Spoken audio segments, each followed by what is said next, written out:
Hey there, Christopher here, making a video response to the YouTube user known as Atheist TV who commented on one of my videos. And basically he had the following to say. I used to believe in God when I was still a Christian. One day I felt compelled to read the whole Bible cover to cover. I thought that this is what God wanted me to do. When I eagerly started reading, I quickly found out that, when reading between the lines, this book is written by a bunch of primitive clergymen with the objective to control gullible, superstitious people. This theme is both in the Old and the New Testament. As an example, the first thing that happens after Adam and Eve get kicked out of the Garden of Eden is a tithing conflict, Cain and Able. And one of the first things that happened after Jebus ascended into the sky is a tithing conflict. The apostles asked that everybody would give all they possess to the church or else. Now, the reason for my cognitive dissonance when I read those stories was, what does God want with material things? Eventually, I came to the conclusion that the honest thing to do is to acknowledge that these stories were written precisely to convince gullible people to give what they have to the clergy, not to God. And this is just one example. There are hundreds. Now, upon looking at this, I see several problems, and I'm not trying to put you down, bro. It's not a matter of that. It's a matter of just being accurate for a reason. With Cain and Able, it wasn't a tithing issue. Now, you might be saying any offering is a tithe, but a tithe is specifically 10% of something, and it's given typically to priests. In Christianity, tithing shouldn't even exist. It didn't exist until it was introduced centuries after Jesus and the apostles. But Cain and Abel, they strictly speaking, were not tithing. They were giving an offering to God himself. There was no priest involved. It wasn't 10%.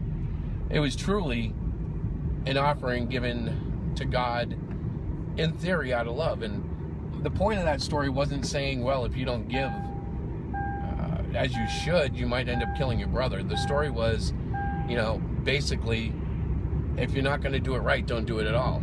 Cain went with, vegetables and whatnot, but I don't believe the problem was what he actually delivered in the offering. I think he was doing it begrudgingly, without an honest heart, without a cheerful heart, without wanting to give it. He was doing it just to go through the motions, more so than delivering a gift to his beloved Lord. So, I would take exception to the idea that Cain and Abel were designed to promote control over people, because in that case, the only threat from another man is someone might kill you if you give a better offering than they did. And that's really not the gist of the story. That's not what it was truly about.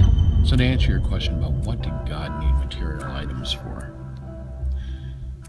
In the case of Cain and Abel, it wasn't about him needing anything. It was about them giving. And sometimes we forget that even though God is all-knowing and all-powerful, he allows us to go do things so we ourselves can learn from the experience. Without an offering, there would be no way for each other to gauge their own offerings. You know what I'm saying? God did not show favor upon the offering, and that's because he knew his heart, and he let Cain go through that, knowing what Cain would do, I'm sure. However, without allowing Cain to do it, Cain would never believe that that would be what Cain would do. Did that make sense? This is something that I believe about God immensely, and that is things all happen for a reason. Even if we don't completely understand them or just can't accept the reasons, they do happen. So to answer your question, God doesn't need material items. That's what matters to us. That's where the value lies, not in how he looks at us, but how we look at ourselves and what we do and what others do. You also mentioned in the New Testament, you speak of Annias and Sophia. I'm probably mispronouncing their names, but basically from Acts 4 and 5.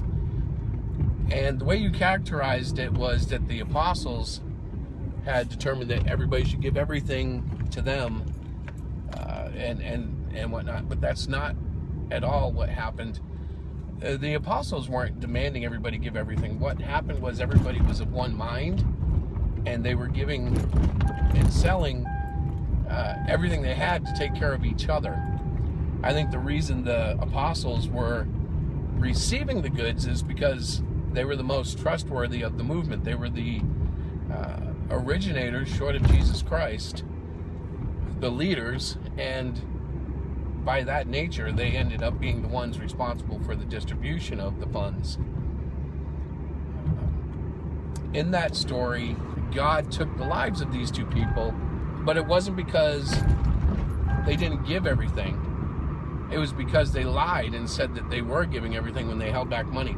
And it wasn't that they lied just to the apostles. It was that they lied to the apostles and God himself.